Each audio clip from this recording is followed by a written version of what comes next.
Hey memers and streamers! It's finally time to start diving into some of the super important gaming topics that I originally started this channel for. If there's only a single one of my playlists that you should watch, this one is it. Period. It's that important. This video and playlist is about one of the most important subjects there is when it comes to skill building, including gaming. Mindset. Mindset and how you think and approach skill building in a given subject is what directly determines the speed of your progress and your ultimate level of skill.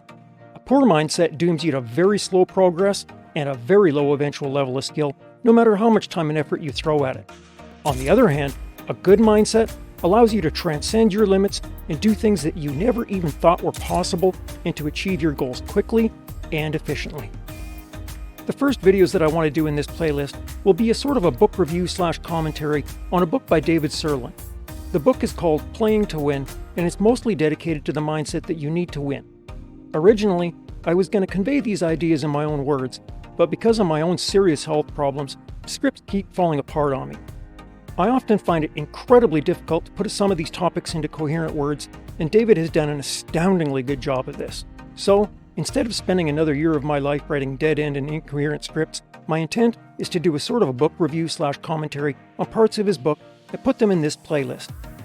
David has released an online version of his book, so that's what we'll be looking at. He's done a good enough job that I think you should stop by and check his site out yourself. But before we get to that, there's an unfortunate and uncomfortable question that virtually always shows up in discussions on topics like these. The question is often asked in the comments, and it sounds a bit like this. What the hell makes you think that your advice and viewpoint is any good, and why should anyone take your advice? Well, this is a valid question. Unfortunately, showing you my gameplay as a 50-year-old guy with severe health issues isn't going to be terribly convincing, despite the fact that it's a virtual bloody miracle that I average somewhere in the top 10% range of skill of players, even including my seriously rough days. Since what we're talking about is overall skill building here, I think a much better example would be a skill that I built before I got old and my health went to hell. So I'll give you a short version of a competitive event that I was involved in during my early 20s. Be forewarned, telling this story is probably going to come off as some egotistical arsehole to some degree, but because my goal here is to help other people learn how to build a skill, and because there needs to be a bit of trust in someone's abilities before people are willing to try someone's advice, I'm going to try and suck it up and tell the story anyway. Before I tell you about myself though, let's talk a little bit about David Sirlin.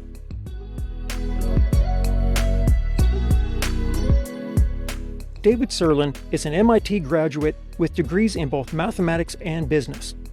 Sirlin himself is a fairly well-known character and has been described as a renowned game theory author by Forbes magazine and as an arcade guru and an internet-renowned Street Fighter tournament player by Ars Technica. He knows what mindsets work and he knows what mindsets don't, and he's learned this from both personal experience and the experience of others at the highest levels of gameplay. Realistically though, the internet has enough on Sirlin that I don't really need to quote it all here. If you want more information about him and why his advice matters, Google will have all kinds.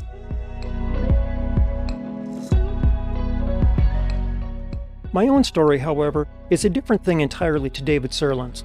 You won't find anything about me online. For this reason, I will have to be my own best advocate here, so let me tell you about a single event in my life that will help explain why I think my advice matters.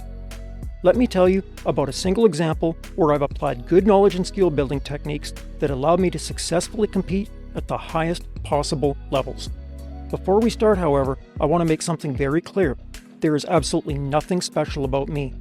The only difference between myself and the other people around me during this event is that I paid more attention to other successful people and I took their advice to heart. That's all. I just took known good approaches that other people have discovered and applied them as best that I could.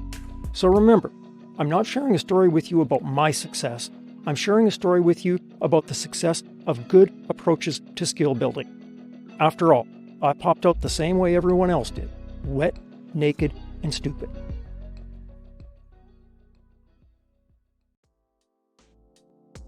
In my early 20s, I was going to a local college learning electronic engineering and repair. During this time, there was a competition going on that's promoted by an organization called Skills Canada. It's a competition where academics in various topics, they get to showcase their skills in a competitive environment. Every post-secondary school in the province sent the best of their best to compete at the provincial finals. Myself along with 2 other students from my school, made the grade and competed at this provincial level. In the end, all 3 of us won medals. I myself took gold. That means that all 3 of us were now going to be sponsored by the federal government, and we were going to Vancouver to compete against the best of the best that our country had to offer. The competition was fierce, and it lasted for a total of 3 days. In the end, I took a gold medal at the federal level too, but this is where things took a turn for the worse for me. You see, in those days, I still had a fairly unhealthy habit with alcohol. The very first night in Vancouver, I got the bar fridge key from the desk, and I proceeded to drink the majority of the tiny fridge's contents. Just as important, I tend to live in my own head enough that I often don't consider the consequences of my actions or see people's reactions around me. I'm not an evil or a mean person, quite the contrary, but sometimes I don't think about how my actions and words might be perceived by other people. To the organizers of the event, it probably looked like I wasn't taking things seriously and I was acting unthankful and arrogant. In retrospect, I kind of have to agree, even if it was mostly just due to me being clueless.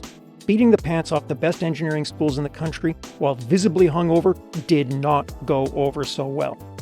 Because of the bitter political hatred in my country between the East and the West, my ridiculous display of unprofessionalism on that first day led to a rather heated argument from one of the instructors from one of the other schools out east. To paraphrase his rather loud and angry argument with the other faculty and event organizers, "There is no damn way that I'm going to sit here and watch a hungover, long-haired hippie from Alberta beat the best damn engineering schools in the country. It's not happening. Period. You are going to take every single project and exam and regrade them all and make this happen. All of them." In the end, even regrading things where they selectively decided what to keep, what to throw away, and so on, the best that they could do is knock me down to a bronze medal.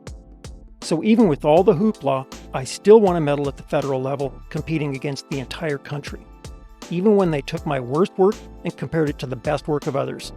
If I had wanted to, and I hadn't immediately moved to a career in software after this, I could have ended up representing my entire country at the world level. So this is the reason that I told you this story. I have a pretty good idea of what it takes when it comes to building a skill. It might seem like there's no link between building a skill like electronic engineering skills and something like gaming, but there is. It doesn't matter if you're building an academic skill, a skill in a traditional sport, music skills, or gaming skills. There's common approaches and mindsets that lead to success in all of them. That's what this entire playlist is about, sharing those mental approaches to skill building. Once you know some better skill building tools, you can decide how serious that you want to be and then use those approaches to build any level of skill that you desire. It doesn't matter if you just want to hit your shots a bit more often or if you want to build your skill to a world-class level. Once you know how, you can build those skills to any level that you want.